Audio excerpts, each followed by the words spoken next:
يا أيها الذين آمنوا اتقوا الله وكونوا مع الصادقين.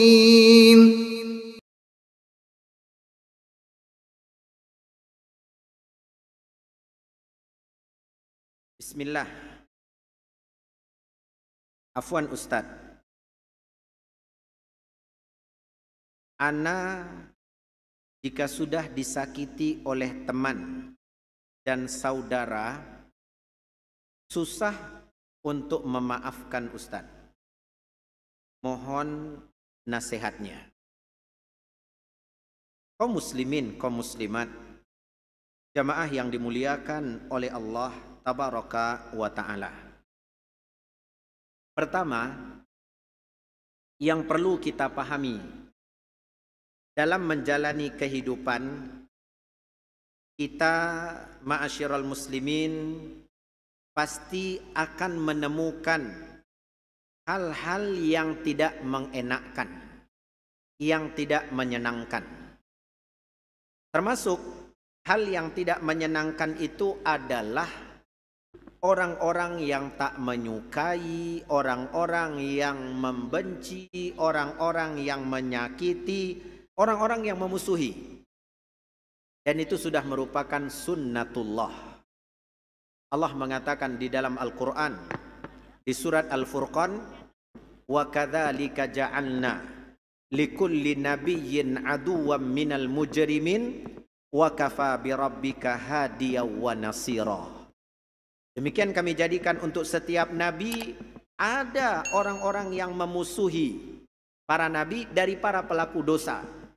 Dan cukuplah Rabbmu sebagai pemberi petunjuk dan penolong bagi setiap hamba. Maka kepada yang bertanya, baik akhi atau ukhti, barakallahu fik, ya, disakiti itu adalah hal yang akan kita temui dalam hidup kita.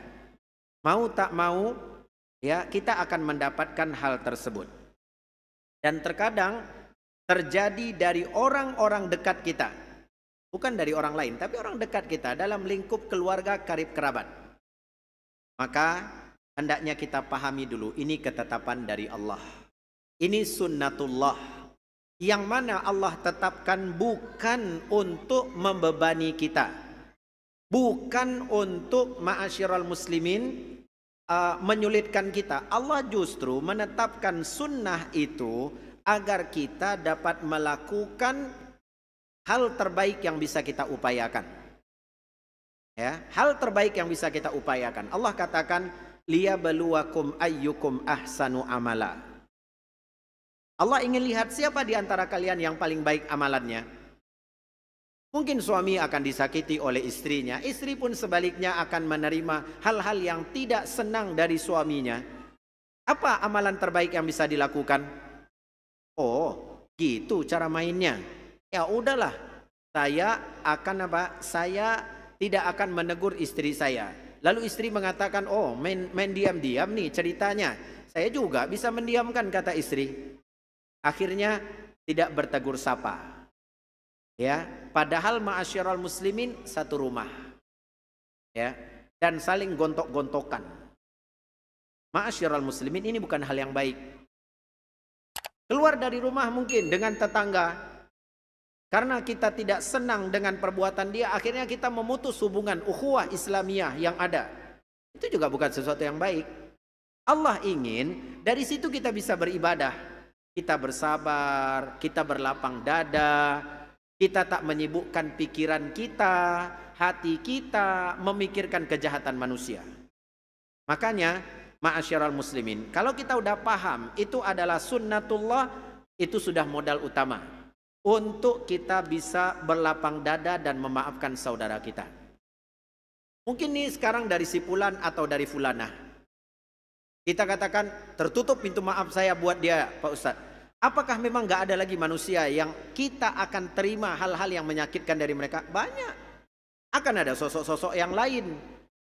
Maka berapa banyak mau kita tutup pintu maaf untuk manusia? Ma'asyiral muslimin, lupakah saya dan kita semua kalau kita juga punya banyak salah kepada Allah? Kita juga punya banyak dosa kepada Allah. Yang Allah sudah banyak maafkan kesalahan kita. Allah berfirman dalam surat Asy-Syura ayat 30. Wa ma asabakum min musibah fabima kasabat aydikum wa ya'fu an katsir. Apapun musibah yang menimpa kalian itu karena perbuatan dosa kalian, perbuatan maksiat kalian. Lalu kata Allah, Allah telah mengampuni banyak dosa dan kesalahan kalian. Allah sudah banyak mengampuni. Kalau tiap dosa kita harus ada musibah, demi Allah kita nggak akan kuat. Maka kita sudah banyak dimaafkan oleh Allah, berusahalah memaafkan manusia. Jadi yang pertama, pahami itu adalah sunnatullah, ketetapan Allah. La tabdila li sunnatillah. Nggak mungkin bisa dirubah ketetapan dan keputusan Allah. Satu. Yang kedua, pahami bahwa kita juga banyak mendapatkan maaf dari Allah. Kita juga banyak diampuni oleh Allah. Maka berusahalah memaafkan dan merelakan kejahatan manusia. Kemudian yang ketiga, apa manfaatnya Ustaz kalau saya maafkan? Nanti kalau saya maafkan makin ngelunjak dia Pak Ustaz. Ya, saya maafkan dia makin besar kepala dia Pak Ustaz. Saya maafkan dia nanti dia malah cerita ke sana kemari kalau saya adalah sosok yang penakut dan seterusnya. Ma'asyiral muslimin, Rasulullah sallallahu alaihi wasallam bersabda, "Wa ma zadallahu 'abdan bi'afwin illa 'izza." Tidaklah setiap seorang hamba memaafkan saudaranya kecuali Allah akan tambahkan kemuliaan untuknya. Jadi memaafkan itu mulia. Allah yang berikan kemuliaan buat kita. Biarlah terlihat hina, rendah di hadapan manusia. Ya, akan tetapi kita mulia di sisi Allah Subhanahu wa taala. Kemudian apa lagi? Hadirkan ma'asyiral muslimin. Kalau kita maafkan manusia, maka Allah pun akan memaafkan kesalahan kita.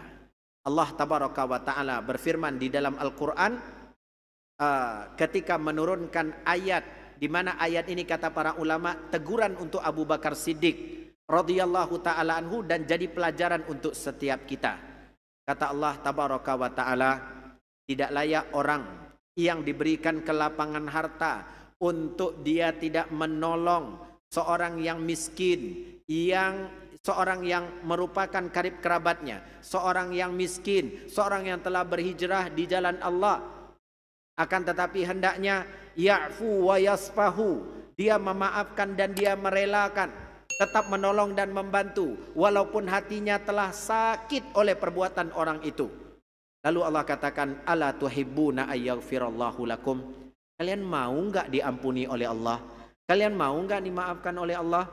Maka banyak-banyaklah memaafkan manusia. Kepada yang bertanya, itu mungkin beberapa poin yang bisa kita sebutkan dalam kesempatan ini sebagai nasihat terlebih dahulu untuk diri sendiri, dan kepada yang bertanya kemudian kepada kaum muslimin semuanya. Jadilah sosok yang pemaaf, maka hati kita akan bersih dari dendam kesumat, hati kita tidak menjadi wadah kebencian untuk saudara kita, hati kita tidak menjadi bejana untuk kejelekan, kejahatan dan keburukan yang kita khawatirkan nantinya kita akan luahkan dan tumpahkan kejahatan itu kepada manusia. Wallahu ta'ala a'la wa a'lam bis-shawab.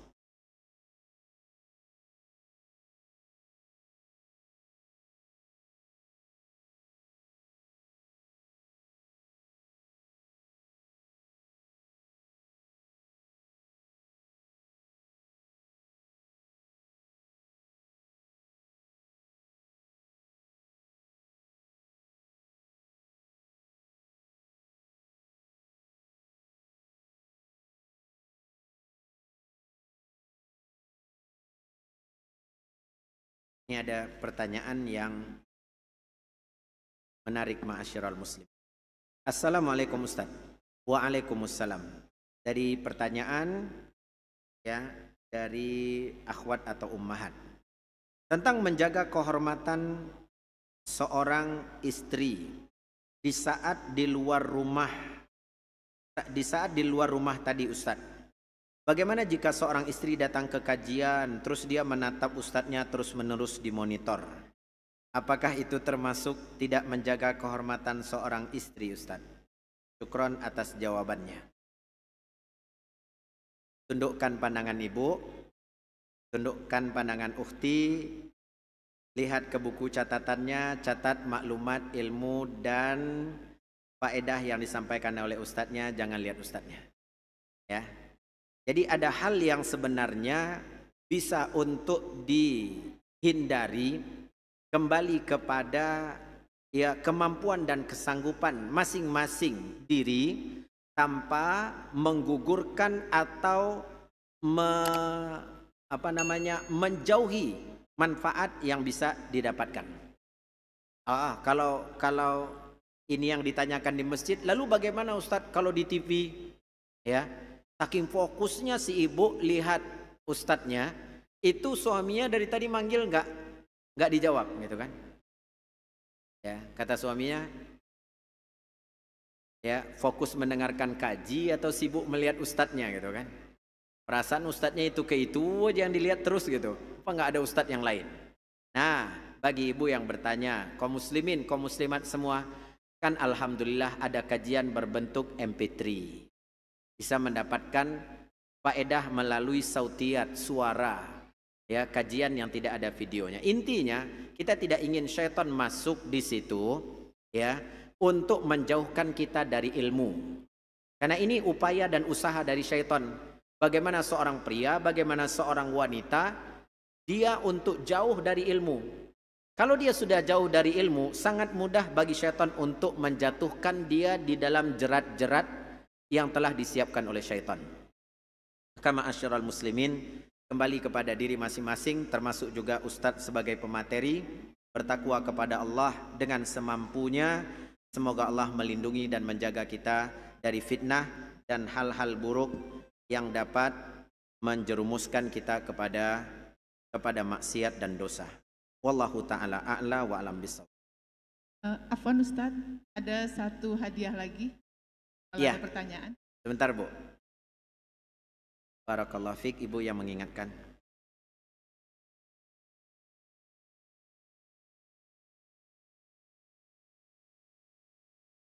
Ustaz, terkait mendiamkan seseorang untuk jangka waktu yang lama agar tidak ada perkelahian, apakah itu boleh Ustaz? Kaum muslimin, kaum muslimat, ya, perlu dipahami bahwa al-hajru, mendiamkan seseorang dengan tujuan untuk mendapatkan maslahat agar dia tahu dengan kesalahannya, agar dia mampu memperbaiki dirinya, itu adalah sesuatu yang baik dan diperbolehkan. Tapi ingat, ada pertimbangan ya di situ agar dia berubah. Agar dia berubah. Kalau tak ada perubahan pada dirinya, maka kita tetap bermuamalah, berhubungan dengan dia sambil menjaga diri agar tidak terjerumus pada kejelekan dan keburukan. Adapun yang ditanyakan, saya diamkan seseorang dalam jangka waktu yang cukup lama agar tidak terlibat dalam perkelahian. Ini yang kita katakan tadi, ma'asyiral muslimin, mungkin dari seseorang bisa, tapi dari pihak lain pasti akan ada hal-hal yang tidak menyenangkan, pasti akan terjadi lagi perkelahian dan perselisihan, maka ini bukan solusi. Ya. Artinya, ketika kita tidak menjadikan seseorang yang tidak kita senangi sebagai teman dekat, sahabat karib kita, maka jangan jadikan dia sebagai musuh kita. Kita memang nggak berteman dekat dengan dia, kita memang tidak menghabiskan waktu berlama-lama dengan dia, tapi hak-hak dia tetap kita tunaikan. Kalau bertemu tetap kita ucapkan salam. Ya, kalau dia sakit ya kita berusaha untuk membesuknya, mengunjunginya. Kalau dia wafat meninggal dunia, kita berusaha untuk dapat ikut menyelenggarakan jenazahnya.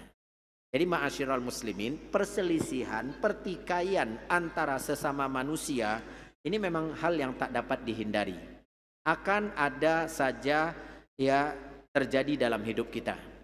Sebagai mana yang dikatakan oleh orang-orang tua kita, ya rambut mungkin bisa sama hitam, Walaupun sudah ada yang beruban, kaum muslimin, tapi isi kepalanya beda-beda.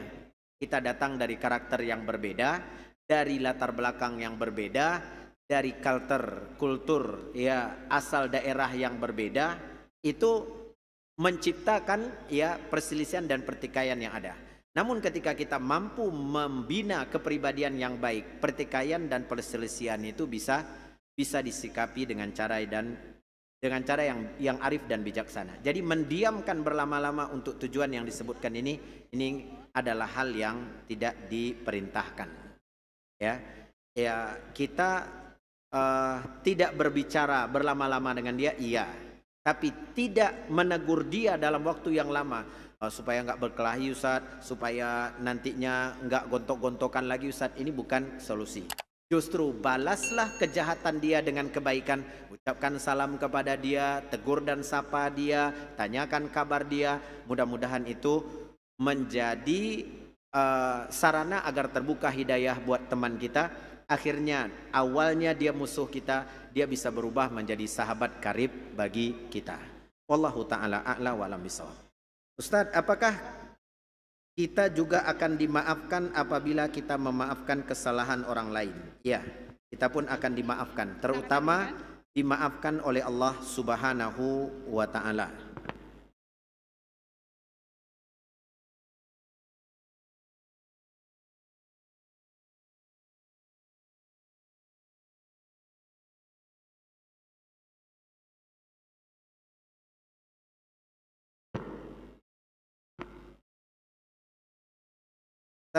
Bagaimana menyikapi sifat orang tua ketika kita menyampaikan hal yang benar akan tetapi beliau tidak menerima, dalam kurung marah? Ma'asyiral muslimin, ini adalah bagian dari tantangan kita berdakwah di tengah keluarga. Untukmu kaum muslimin, kaum muslimat, sebagai anak yang soleh, yang telah belajar ilmu agama, yang telah tahu tentang kewajiban sebagai seorang anak, tahu tentang hak dan kewajiban terhadap kedua orang tua, maka ketahuilah, mendakwahi orang tua, menasehati dan menyampaikan kebenaran kepadanya adalah salah satu bentuk perbaktian kepada keduanya.